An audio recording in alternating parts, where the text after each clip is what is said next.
ರಾಜ್ಯ ಸಾರಿಗೆ ನಿಗಮದ ಉಪಾಧ್ಯಕ್ಷರಾಗಿರ್ತಕ್ಕಂಥ ನಿಕೇತ್ ರಾಜು ಅವರು ಯುವಕರು ಅವರು ಸಹ ಇದ್ದಾರೆ ಈ ಸಭೆಯಲ್ಲಿ. ಅವರು ಈಗಾಗಲೇ ಕೆಲವು ಸರ್ಕಾರದ ಕಾರ್ಯಕ್ರಮಗಳನ್ನು ತಮ್ಮ ಮುಂದೆ ವ್ಯಕ್ತಪಡಿಸಿದ್ದಾರೆ. ಅದರ ಜೊತೆಯಲ್ಲಿ ಹಲವಾರು ಮಾಜಿ ಶಾಸಕ ಮಿತ್ರರಿದ್ದಾರೆ. ಈಗಾಗಲೇ ಸಮಯ ಜಾಸ್ತಿ ಆಗಿದೆ. ಬಹುಶಃ ಎಲ್ಲರ ಗಮನ ನಮಗೆ ಮನುಷ್ಯನಿಗೆ ಇರತಕ್ಕಂಥ ಹಸಿವು, ಆ ಹೊಟ್ಟೆಯ ಹಸಿವಿನ ಒಂದು ತೊಂದರೆ ಊಟದ ಟೇಬಲ್ ಕಡೆ ನಿಮ್ಮೆಲ್ಲರ ಗಮನ ಇದೆ ಅಂತಕ್ಕಂಥದ್ದು ನನ್ನ ಅಭಿಪ್ರಾಯ, ನಮ್ಮ ಭಾಷಣಕ್ಕಿಂತ ಹೆಚ್ಚಾಗಿ. ಇವತ್ತಿನ ಈ ಒಂದು ಕಾರ್ಯಕ್ರಮ ಸುರೇಶ್ ಬಾಬು ಅವರು ಸುಮಾರು 100 ವಾರಗಳ ಕಾಲ ಗ್ರಾಮಗಳಿಗೆ ಭೇಟಿ ಕೊಟ್ಟು ಜನಸ್ಪಂದನ ಕಾರ್ಯಕ್ರಮದ ಮುಖಾಂತರ ಒಂದು ವಿಶೇಷವಾದಂಥ ರೀತಿಯ ಒಬ್ಬ ಜನಪ್ರತಿನಿಧಿ ಯಾವ ರೀತಿಯಲ್ಲಿ ಜನಸಾಮಾನ್ಯರ ಜೊತೆಯಲ್ಲಿ ಸರ್ಕಾರದ ಕಾರ್ಯಕ್ರಮಗಳನ್ನು ಉಪಯೋಗ ಮಾಡಿ ಸಮಸ್ಯೆಗಳನ್ನು ಬಗೆಹರಿಸಲಿಕ್ಕೆ ಸಾಧ್ಯ ಅಂತಕ್ಕಂಥದ್ದನ್ನ ಈ 100 ವಾರಗಳ ಕಾರ್ಯಕ್ರಮದಲ್ಲಿ ಯಶಸ್ವಿಯಾಗಿ ನಿರ್ವಹಿಸಿ ಈಗಿನ ಜನಪ್ರತಿನಿಧಿಗಳಿಗೆ ಒಂದು ಮಾರ್ಗದರ್ಶನವನ್ನ, ಒಂದು ಪ್ರಭಾವವನ್ನು ನೀಡತಕ್ಕಂಥ ರೀತಿಯಲ್ಲಿ ಅವರು ಕೈಗೊಂಡಂಥ ಈ ಕಾರ್ಯಕ್ರಮಕ್ಕೆ ಚಿಕ್ಕನಾಯಕನಹಳ್ಳಿಯ ಎಲ್ಲ ನನ್ನ ಹಳ್ಳಿಯ ತಂದೆ ತಾಯಂದಿರು, ಈ ಕಾರ್ಯಕ್ರಮದಲ್ಲಿ ನೀವೆಲ್ಲ ಏನು ಭಾಗವಹಿಸಿದ್ದೀರಿ,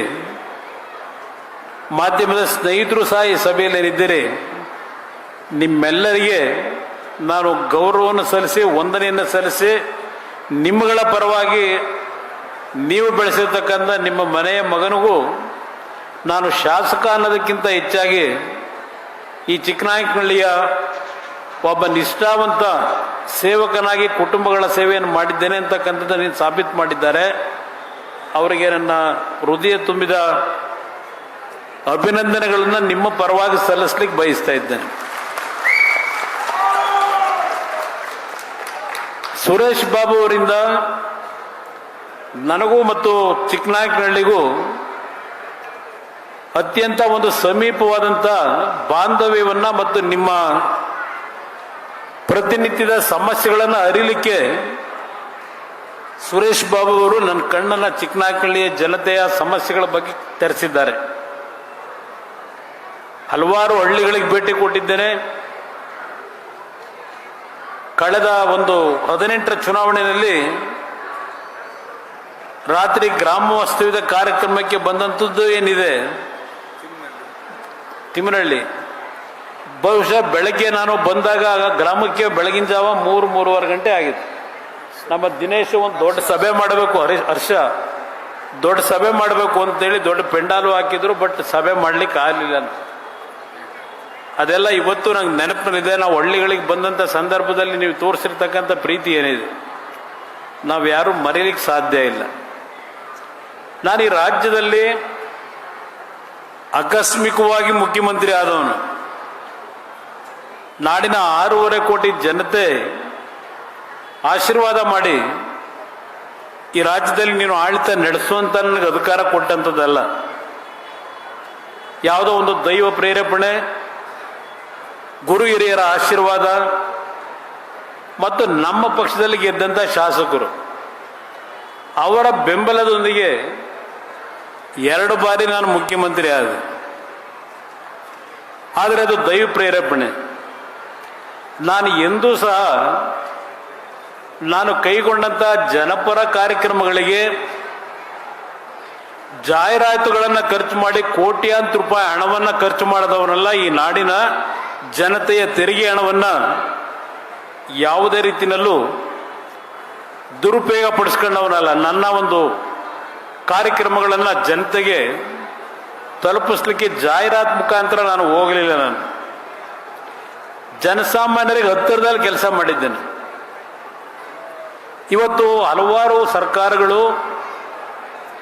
ಕೇಂದ್ರದಲ್ಲಿರ್ಬೋದು, ರಾಜ್ಯದಲ್ಲಿರಬಹುದು, ಹಲವಾರು ರೀತಿಯ ಯೋಜನೆಗಳ ಮುಖಾಂತರ ಈ ದೇಶದ, ನಾಡಿನ, ರಾಜ್ಯದ ಅಭಿವೃದ್ಧಿಯನ್ನ ಮಾಡಬೇಕು, ಸಮಸ್ಯೆಗಳಿರ್ತಕ್ಕಂಥ ಬಡ ಕುಟುಂಬಗಳನ್ನು ಮೇಲೆತ್ತಬೇಕು ಅಂತಕ್ಕಂಥ ಒಂದು ಹಿನ್ನೆಲೆಯಲ್ಲಿ ಹಲವಾರು ರೀತಿಯ ಯೋಜನೆಗಳನ್ನು ತರಲಿಕ್ಕೆ ಪ್ರಯತ್ನ ಪಡ್ತಾರೆ. ಆ ಕಾರ್ಯಕ್ರಮಗಳನ್ನು ನಾವು ಯಾರು ಲಘುವಾಗಿ ಪರಿಗಣಿಸಬಾರದು ಅಂತಕ್ಕಂಥದ್ದು ನಾನು ಹೇಳ್ತೀನಿ. ಆದರೆ ಆ ಕಾರ್ಯಕ್ರಮಗಳಿಂದ ಎಷ್ಟರ ಮಟ್ಟಿಗೆ ದೇಶದ ಅಭಿವೃದ್ಧಿ, ರಾಜ್ಯದ ಅಭಿವೃದ್ಧಿ ಮತ್ತು ಆರ್ಥಿಕವಾಗಿ 100ಕ್ಕೆ 55-60 ಭಾಗ ಇರತಕ್ಕಂಥ ನಮ್ಮ ಗ್ರಾಮೀಣ ಪ್ರದೇಶದ ಜನತೆಯ, ವಿಶೇಷವಾಗಿ ನಮ್ಮ ಕೃಷಿ ವಲಯದ ಬಂಧುಗಳನ್ನು ಸದೃಢವಾಗಿ ಅವರನ್ನು ಬೆಳೆಸ್ತಕ್ಕಂಥದ್ರಲ್ಲಿ ನಾವು ಯಶಸ್ವಿಯಾಗಿದ್ದೇವೆ ಅನ್ನೋದು ಇಲ್ಲಿ ಮುಖ್ಯ.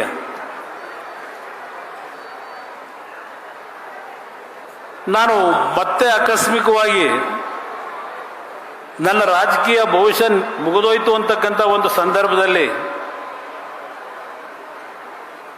ಕೇಂದ್ರದಲ್ಲಿ ಈಗಿನ ಗೌರವಾನ್ವಿತ ಪ್ರಧಾನಮಂತ್ರಿಗಳು ನರೇಂದ್ರ ಮೋದಿಯವರ ನೇತೃತ್ವದಲ್ಲಿ ಕೇಂದ್ರದಲ್ಲಿ ಮಂತ್ರಿಯಾಗಿ ಕೆಲಸ ಮಾಡತಕ್ಕಂಥ ಒಂದು ಅವಕಾಶ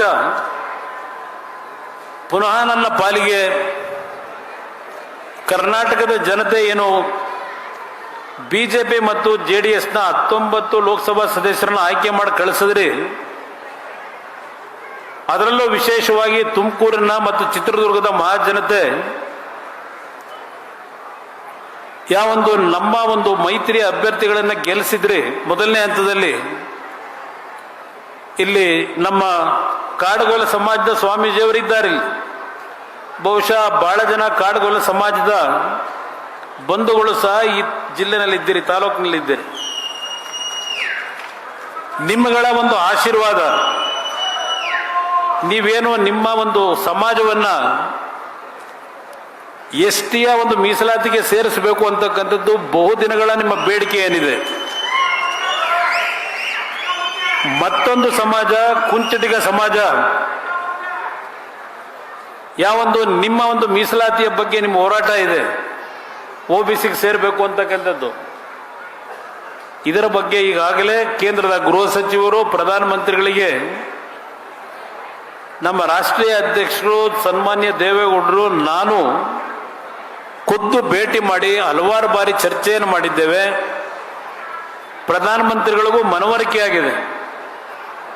ಇವತ್ತೇನು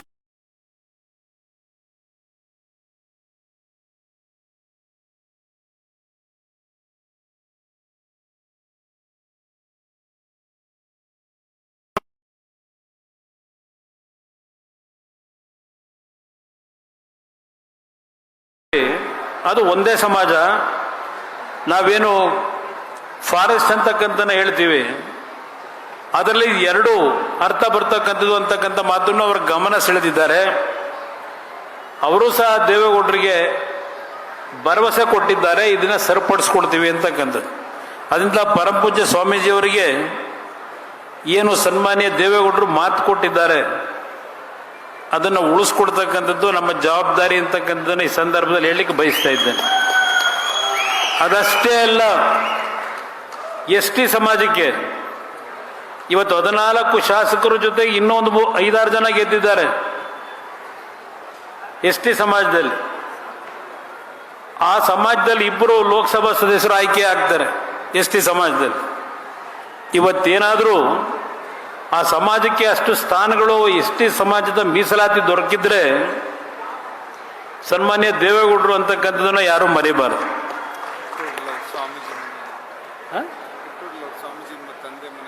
ಒಂದು ಬಾರಿ ಹೇಳ್ತೀನಿ, ಮೊದಲನೇ ಆ ಒಂದು ಸ್ವಾಮೀಜಿಯವರು ಪಟ್ಟಾಭಿಷೇಕ ಏನಾಯಿತು, ರೈಲ್ವೆ ದುರಂತದಲ್ಲಿ ಆಕಸ್ಮಿಕವಾಗಿ ಮರಣ ಹೊಂದಿದ್ರು. ಒಂದು ಪತ್ರಿಕೆಯಲ್ಲಿ ಬರೆದಿದ್ರಿ, ಅವರ ತಂದೆ ತಳ್ಳಗಾಡಿನಲ್ಲಿ ಹಮಾಲಿಯಾಗಿ ಅವರೇ ಗಾಡಿಯನ್ನ ಎಳೆಯತಕ್ಕಂಥ ಒಂದು ದೃಶ್ಯವನ್ನು ನೀವು ಒಂದು ಪತ್ರಿಕೆಯಲ್ಲಿ ಬರೆದಿದ್ರಿ. ಅದನ್ನು ಗಮನಿಸಿದಂಥವನು ನಾನು ಮತ್ತು ಸುರೇಶ್ ಬಾಬು ತಿಪ್ಟೂರಿನ ಅವರ ಮನೆಗೆ ಭೇಟಿ ಕೊಟ್ಟು ಆರ್ಥಿಕವಾಗಿ ಆ ಕುಟುಂಬಕ್ಕೆ ನೆರವು ಕೊಟ್ಟಂಥದ್ದೇನಿದೆ, ನಾವು ಎಲ್ಲೂ ಪ್ರಚಾರಗಳನ್ನು ಮಾಡ್ಕೊಳ್ಳಿಲ್ಲ. ನಮ್ಮ ಕರ್ತವ್ಯ ನಾವೇನು ಈ ರಾಜ್ಯದ ಎಲ್ಲ ಸಮಾಜಗಳನ್ನು ಗೌರವಯುತವಾಗಿ ಕಾಡಬೇಕಾಗಿದೆ.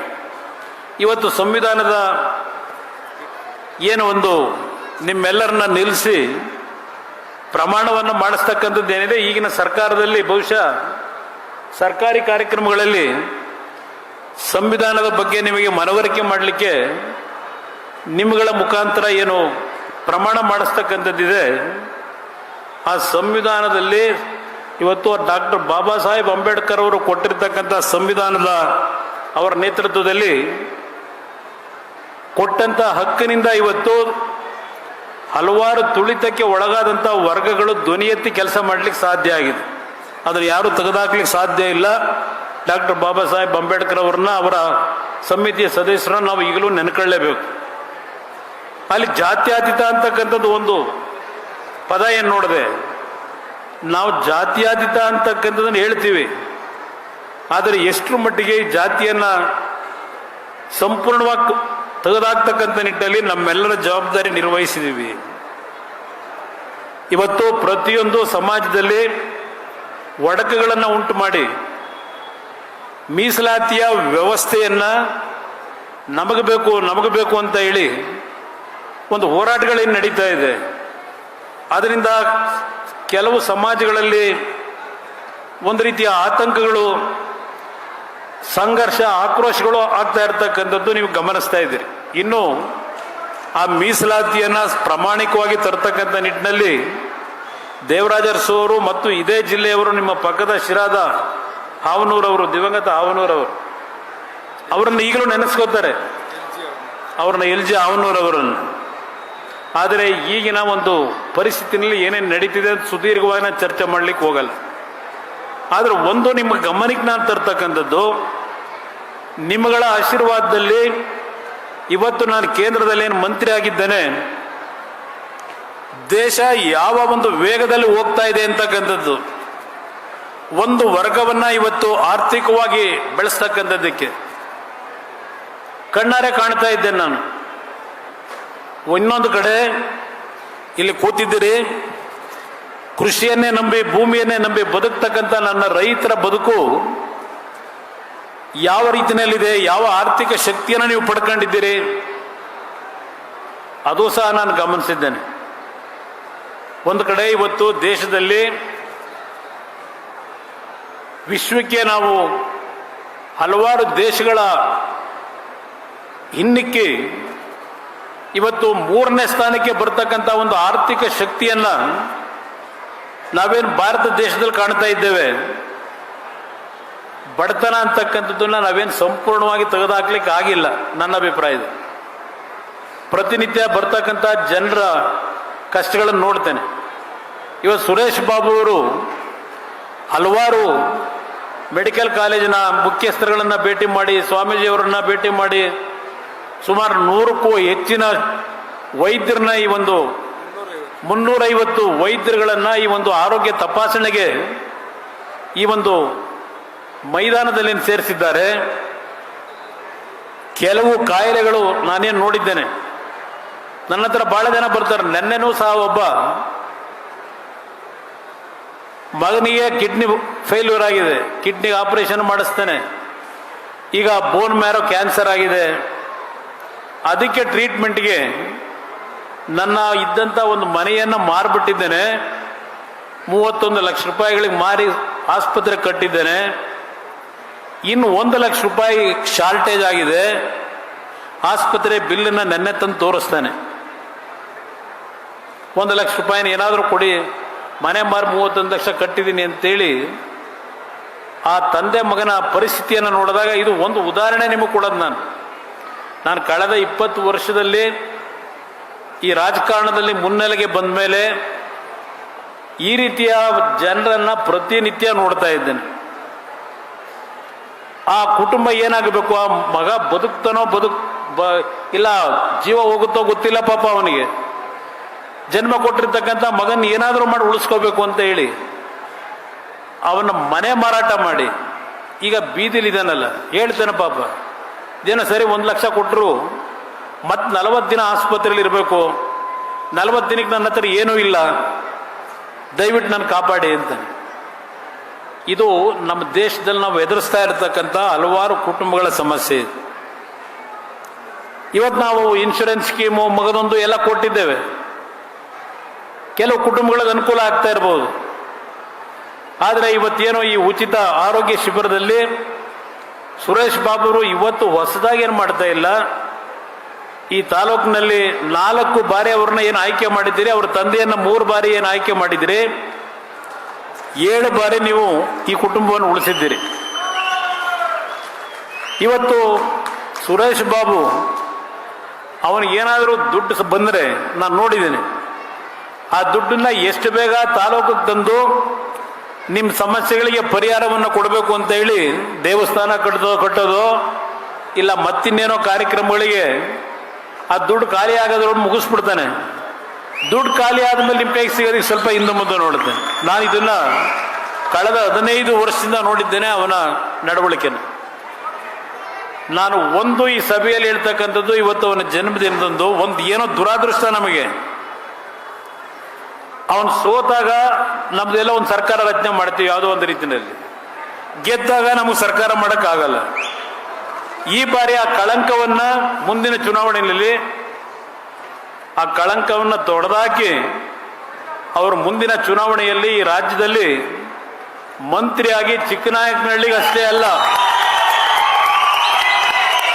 ರಾಜ್ಯದ ಜನರ ಸೇವೆಯನ್ನು ಮಾಡತಕ್ಕಂಥ ಆಶೀರ್ವಾದ ಈ ಒಂದು ತಾಲೂಕಿನ ಮಹಾಜನತೆ, ನನ್ನ ತಂದೆ ತಾಯಿಂದರಲ್ಲಿ ಮನವಿ ಮಾಡ್ತೇನೆ, ಜಾತಿಯನ್ನು ಬಿಡಿ. ಜಾತಿಯ ವ್ಯಾಮೋಹದಿಂದ ನಿಮ್ಮ ಕಷ್ಟಗಳಿಗೆ ಪರಿಹಾರ ದೊರಕಲ್ಲ. ನಿಮ್ಮ ಜಾತಿಯವರು ಮಂತ್ರಿ ಆದರೂ ಮುಖ್ಯಮಂತ್ರಿ ಆದ ತಕ್ಷಣ ನಿಮಗೆ ಪರಿಹಾರ ದೊರಕುತ್ತೆ ಅಂತ ನಾನು ಹೇಳಲ್ಲ. ಆದರೆ ಯಾರು ಪ್ರಾಮಾಣಿಕವಾಗಿ ಇವತ್ತು ಕೆಲಸ ನಿರ್ವಹಣೆ ಮಾಡ್ತಕ್ಕಂಥವ್ರಿದ್ದಾರೆ, ಅವ್ರನ್ನ ಗುರುತಿಸ್ತಕ್ಕಂಥದ್ದು ನಿಮ್ಮಗಳ ಧರ್ಮ ಅಂತಕ್ಕಂಥದ್ದನ್ನು ಈ ಸಂದರ್ಭದಲ್ಲಿ ಈ ವೇದಿಕೆ ಮುಖಾಂತರ ನಾನು ಹೇಳಲಿಕ್ಕೆ ಬಯಸ್ತಾ ಇದ್ದೇನೆ. ನಾನು ಎಲ್ಲ ವಿಷಯಗಳ ಬಗ್ಗೆ ಚರ್ಚೆ ಮಾಡಲಿಕ್ಕೆ ಹೋಗಲ್ಲ.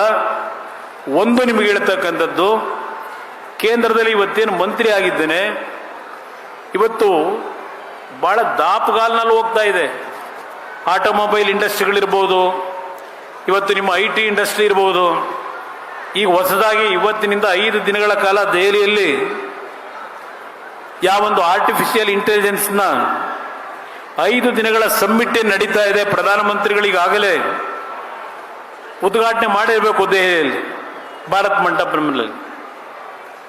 ಇವತ್ತು ಆ AI ಬಗ್ಗೆ ಹಲವಾರು ರೀತಿಯಲ್ಲಿ ಚರ್ಚೆಗಳೇನು ಪ್ರಾರಂಭ ಆಗಿದೆ. ಇವತ್ತು ಅದು ಮುಂದಿನ ದಿನಗಳಲ್ಲಿ ನಮ್ಮ ಮಕ್ಕಳ ಕೆಲಸದ ಮೇಲೂ ಸ್ವಲ್ಪ ಪರಿಣಾಮ ಬೀರುತ್ತೆ ಅಂತಕ್ಕಂಥದ್ದು ಒಂದು ವರ್ಗದಲ್ಲಿ ಹೇಳ್ತಾರೆ. ಎಲ್ಲ ಕೆಲಸಗಳನ್ನು ಅದೇ ಮಾಡುತ್ತೆ.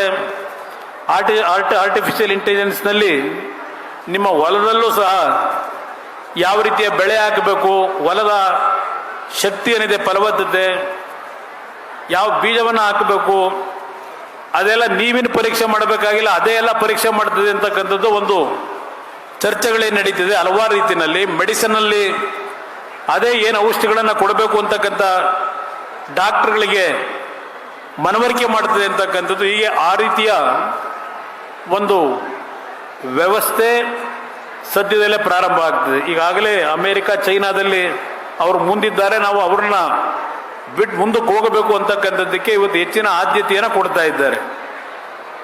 ಇದರಿಂದ ನಮ್ಮ ಮಕ್ಕಳ ಉದ್ಯೋಗದ ಬಗ್ಗೆ ನಾನು ಅದರ ಬಗ್ಗೆ ಅಂತ ಹೇಳಲ್ಲ, ಪ್ರತಿನಿತ್ಯ ನಾನು ಮನೆ ಹತ್ರ ನೋಡ್ತೀನಿ. BE ಕಂಪ್ಯೂಟರ್ ಸೈನ್ಸ್ ಮಾಡಿದ್ದೀರಿ, ಮೆಕ್ಯಾನಿಕಲ್ ಇಂಜಿನಿಯರ್ ಇದ್ದೀರಿ, ಎಲೆಕ್ಟ್ರಾನಿಕ್ ಇಂಜಿನಿಯರ್ ಇದ್ದೀರಿ, ಎಲೆಕ್ಟ್ರಿಕಲ್ ಇಂಜಿನಿಯರ್ ಇರ್ತಾರೆ. ಆದರೆ ನಾವು ಯಾರಿಗಾದರೂ ಕಾರ್ಖಾನೆ ಮಾಲೀಕರಿಗೆ ಅವರಿಗೆ ಉದ್ಯೋಗದ ಬಗ್ಗೆ ಹೇಳಿದ್ರೆ, ಸರ್ ನಮಗೆ BE ಓದಿರ್ತಕ್ಕಂಥ ಮಕ್ಕಳು ಬೇಡ, C ಗ್ರೂಪು D ಗ್ರೂಪ್ನವರಿದ್ದರೆ ಯಾರನ್ನಾದ್ರೂ ಕಳಿಸಿ ಅಂತಾರೆ. ಅಂದರೆ SLC 7ನೇ ಕ್ಲಾಸು 8ನೇ ಕ್ಲಾಸ್ ಓದಿರ್ತಕ್ಕಂಥ ಕಳಿಸಿ ಅವ್ರಿಗೆ ಕೆಲಸ ಕೊಡ್ತೀವಿ ಅಂತ. ಇದು ಇವತ್ತು ನಮ್ಮ ಎಜುಕೇಷನ್ ಬಗ್ಗೆನೂ ನಾವೇನು ಮಕ್ಕಳನ್ನ ಓದಿಸ್ಬೇಕು ಅಂತೀವಿ. ಇವತ್ತು BE ಓದಿಸ್ಬೇಕಾದ್ರೆ ಒಂದು ಕುಟುಂಬದಲ್ಲಿ ಕನಿಷ್ಠ 80 ಲಕ್ಷದಿಂದ 1 ಕೋಟಿ ಹಣ ಖರ್ಚು ಮಾಡ್ತೀರಿ, ಸಾಲ ಸೋಲ ಮಾಡಿ. ಆದರೆ ಅಂತಿಮವಾಗಿ ಆ ಯುವಕರ ಪರಿಸ್ಥಿತಿಗಳಿಗೆ ಏನು ಅಂತಕ್ಕಂಥದ್ದು ನಾನು ಕಂಡಿರ್ತಕ್ಕಂಥದ್ದನ್ನು ನಿಮ್ಮ ಮುಂದೆ ಹೇಳ್ತಾ ಇದ್ದೇನೆ. ನನ್ನ ಹತ್ರನೇ ಒಂದು 5,000 ಈ ರೀತಿಯ BE ಓದಿರ್ತಕ್ಕಂಥ ಮಕ್ಕಳ ಅರ್ಜಿಗಳು ನನ್ನ ಹತ್ರ ಇದೆ. ಬೆಳಗ್ಗೆ ಎದ್ರು ಕೊಡ್ತಾರೆ. ಈಗ ಇಲ್ಲಿ ಬಂದಾಗಲೂ 3-4 ಜನ ಅರ್ಜಿ ಕೊಟ್ರಿ ಇಲ್ಲಿ.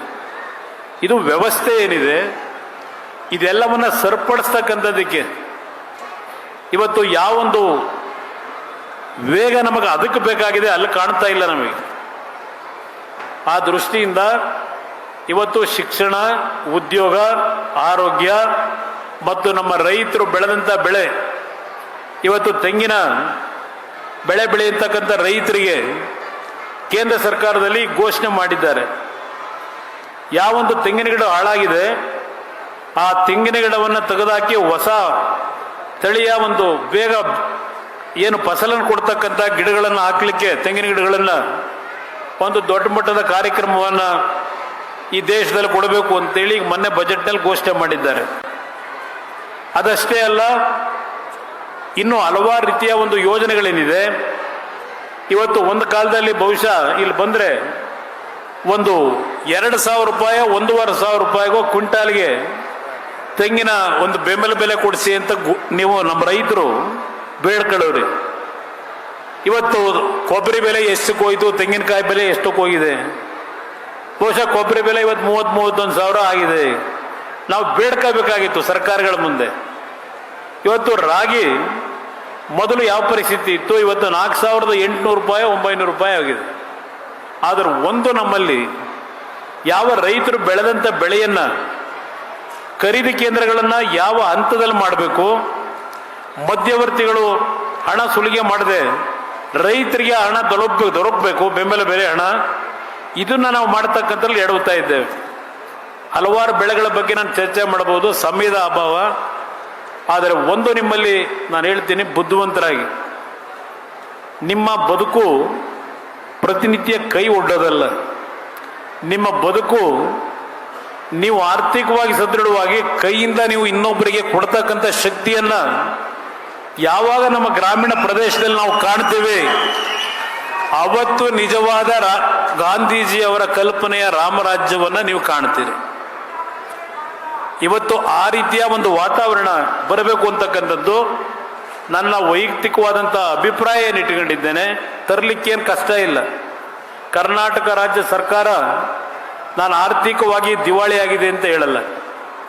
ಆದರೆ ಯಾವ ರೀತಿಯ ಕಾರ್ಯಕ್ರಮಗಳನ್ನು ಕೊಡೋದ್ರ ಮುಖಾಂತರ ಕರ್ನಾಟಕದ ನಾಡಿನ ಜನತೆ ಕಟ್ಟತಕ್ಕಂಥ ನೀವು ಕಟ್ಟತಕ್ಕಂಥ ನಿಮ್ಮ ತೆರಿಗೆ ಹಣ ಯಾವ ರೀತಿ ಬಳಕೆ ಮಾಡಿ ನಿಮ್ಮನ್ನು ಆರ್ಥಿಕವಾಗಿ ಶಕ್ತಿ ತುಂಬಬೇಕು, ಅದು ಇವತ್ತು ಸರ್ಕಾರಗಳಲ್ಲಿ ಆಗಬೇಕು ಅನ್ನೋದು ನನ್ನ ಅಭಿಪ್ರಾಯ. ಅದರಿಂದ ಇವತ್ತು ಈ ಕಾರ್ಯಕ್ರಮಕ್ಕೇನು ಬಹುಶಃ 15ನೇ ಬಾರಿನೋ 16ನೇ ಬಾರಿನೋ ಬಂದಿದ್ದೀನಿ. ಇಲ್ಲಿ ಸುರೇಶ್ ಅಣ್ಣನ ಈ ಒಂದು ಹುಟ್ಟದ ಹಬ್ಬದಲ್ಲಿ ನಿಮ್ಮ ಜೊತೆಯಲ್ಲಿ ನನಗೂ ಒಂದು ಭಾಗ್ಯ. ಅವನ ಹುಟ್ಟದ ಹಬ್ಬದ ನೆನಪಿನಲ್ಲಿ ನಿಮ್ಮೆಲ್ಲರ ಜೊತೆ 2 ಗಂಟೆ ನಾನು ನಿಮ್ಮ ಜೊತೆ ಸೇರಿ ನನ್ನ ಭಾವನೆ ವೆಚ್ಚಕೊಳ್ಳಿಕ್ಕೆ ಒಂದು ಅವಕಾಶ ದೊರಕಿರ್ತಕ್ಕಂಥದ್ದಕ್ಕೆ ನಿಮ್ಮೆಲ್ಲರಿಗೆ ನಾನು ಯಾರ ಬಗ್ಗೆನೂ ಲಘುವಾಗಿ ಮಾತಾಡ್ತಕ್ಕಂಥವ್ರು, ಆದರೂ ನನ್ನ ಮನಸ್ಸಿನಲ್ಲಿ ಇರ್ತಕ್ಕಂಥ ನೋವುಗಳನ್ನು ನೇರವಾಗಿ ಹೇಳ್ತೀನಿ. ನಾನು 2 ಬಾರಿ ರಾಜ್ಯದಲ್ಲಿ ಮುಖ್ಯಮಂತ್ರಿಯಾಗಿ ಕೆಲಸ ಮಾಡಿದ್ದೇನೆ. ನಮ್ಮ ರಾಜ್ಯದ ಆರ್ಥಿಕ ಸಂಪತ್ತು ಏನಿದೆ ಅಂತಕ್ಕಂಥದ್ದು ನಾನು ಅರ್ಥಕೊಂಡಿದ್ದೇನೆ. ನಾನು ಎಂದೂ ಸಹ 2 ಬಾರಿ ಮುಖ್ಯಮಂತ್ರಿ ಆದಾಗಲೂ ಕೇಂದ್ರ ಸರ್ಕಾರದ ಮುಂದೆ ಅರ್ಜಿ ಹಾಕಲಿಲ್ಲ. ನಾನು ನಮಗೆ ನೀವು ಕೊಡ್ತಿರೋ ದುಡ್ಡು ಕಡಿಮೆ ಆಗಿದೆ, ರೈತರ ಸಾಲ ಮನ್ನಾ ಮಾಡಿದೆ, ಅದಕ್ಕೆ ದುಡ್ಡು ಕೊಡಿ ಅಂತ ಕೇಳಲಿಲ್ಲ. ಅಲ್ಲಿ ಕೇಂದ್ರ ಸರ್ಕಾರಕ್ಕೆ ಹೋಗಿ ರೈತರ ಸಾಲ ಮನ್ನಾ ಮಾಡಿದಾಗ ನಿಮ್ಮ ದುಡಿಮೆಯ ಹಣ ನೀವು ಏನು ತೆರಿಗೆ ಕಟ್ತೀರಿ ರಾಜ್ಯ ಸರ್ಕಾರಕ್ಕೆ, ನಿಮ್ಮ ಹಣದಿಂದಲೇ ನಿಮ್ಮ ಸಾಲ ಮನ್ನಾ ಮಾಡಿರೋದು. ನಾವೇನು ಬೇರೆ ಜಂತರ್ ಮಂತರ್ ಮಾಡಿ ನಿಮ್ಮ ಸಾಲ ಮನ್ನಾ ಮಾಡಿದ್ದಲ್ಲ. ಅದರಿಂದ ಈ ರಾಜ್ಯ ಏನು ಅಂತಕ್ಕಂಥದ್ದು ನಾನು ಅರಿತುಕೊಂಡಿದ್ದೇನೆ. ಒಳ್ಳೆಯ ರಾಜ್ಯ ಇದು. ಆದರೆ ಈ ರಾಜ್ಯ ಒಳ್ಳೆಯ ದಿಕ್ಕಿನಲ್ಲಿ ಹೋಗಬೇಕು ಅಂತಕ್ಕಂಥದ್ದು ನನ್ನ ಅಭಿಪ್ರಾಯ. ಕೆಲವರು ನಾನು ಹೇಳಿದಾಗ ಬೇಜಾರಾಗ್ಬೋದು, ಅದಕ್ಕೆ ನಾನೇನೋ ಮಾಡಲಿಕ್ಕಾಗಲ್ಲ. ಯಾಕೆಂದರೆ ಇವತ್ತಿನ ಪರಿಸ್ಥಿತಿ ಏನಾಗ್ತಾ ಇದೆ, ಯಾವ ಪರಿಸ್ಥಿತಿಯಲ್ಲಿ ಇದ್ದೇವೆ ಅಂತಕ್ಕಂಥದ್ದು ಈ ಸಭೆಯಲ್ಲಿ ನಾನು ಚರ್ಚೆ ಮಾಡಲಿಕ್ಕೆ ಹೋಗಲ್ಲ. ಇವತ್ತು ನಿಮ್ಮೆಲ್ಲರಿಗೆ ಆ ಭಗವಂತ ಒಳ್ಳೇದು ಮಾಡಲಿ. ಯಾರು ಈ ಆರೋಗ್ಯ ತಪಾಸಣೆಯಲ್ಲಿ ಇವತ್ತು ಹಲವಾರು ರೀತಿಯ ಕಾಯಿಲೆಗಳಲ್ಲಿದ್ದೀರಿ, ಕ್ಯಾನ್ಸರ್ನ ಒಂದು ಕಾಯಿಲೆಯ ಕಂಡಿಡ್ತಕ್ಕಂಥದ್ದಿದ್ದರೆ, ಕಿಡ್ನಿಯ ತೊಂದರೆ ಇರತಕ್ಕಂಥದ್ದು. ಯಾಕೆಂದರೆ ಇತ್ತೀಚೆಗೆ ಕಾಯಿಲೆಗಳು ದೊಡ್ಡ ಮಟ್ಟದಲ್ಲಿ ಜಾಸ್ತಿ ಆಗ್ತಿದೆ. ಈಗ ನನಗೇನೆ ವೈಯಕ್ತಿಕವಾಗಿ 6 ತಿಂಗಳು ನಾನೇನು ಒದ್ದಾಡಿದ್ದೇನೆ ಅಂತಕ್ಕಂಥದ್ದು ನನಗೆ ಗೊತ್ತು. ಭಾಳ ಜನ ಕುಮಾರಸ್ವಾಮಿ ಮುಗಿದೇ ಹೋಗಿದ್ದಾನೆ ಅಂತಕ್ಕಂಥ ರೀತಿಯಲ್ಲಿ ಚರ್ಚೆಗಳು ಆಗಿದ್ದಾವೆ ರಾಜ್ಯದಲ್ಲಿ. 6 ತಿಂಗಳು ಏನು ಶ್ರಮ ಪಟ್ಟು ನನಗೆ ಆಗಿದೆ, ಅದರ ಅರಿವು ನನಗಿದೆ. ಅದರಿಂದ ನಿಮ್ಮ ಕುಟುಂಬಗಳು ನೆಮ್ಮದಿಯಿಂದ ಬದುಕಬೇಕು, ಯಾವುದೇ ರೀತಿಯ ಕುಟುಂಬದಲ್ಲಿ ಸಮಸ್ಯೆಗಳಾಗಬಾರ್ದು ಅಂತೇಳಿ ಈ ರೀತಿಯ ಕಾರ್ಯಕ್ರಮದ ಮುಖಾಂತರ ಸುರೇಶ್ ಬಾಬು ಅವರು ನಿಮ್ಮಗಳ ಕಷ್ಟಗಳಿಗೆ ಸ್ಪಂದಿಸ್ತಾರೆ. ಅಂತ ಒಬ್ಬ ಜನಪ್ರತಿನಿಧಿಯನ್ನ ನೀವು ಮರಿಬೇಡಿ ಅಂತಕ್ಕಂಥ ಒಂದು ಮನವಿಯನ್ನು ನಿಮ್ಮೆಲ್ಲರ ಮುಂದೆ ಇಟ್ಟು ನಿಮ್ಮೆಲ್ಲರಿಗೆ ಒಂದ್ಸಿನ 2 ಮಾತು ಮುಗಿಸ್ತೇನೆ. ಜೈ ಹಿಂದ್, ಜೈ ಕರ್ನಾಟಕ.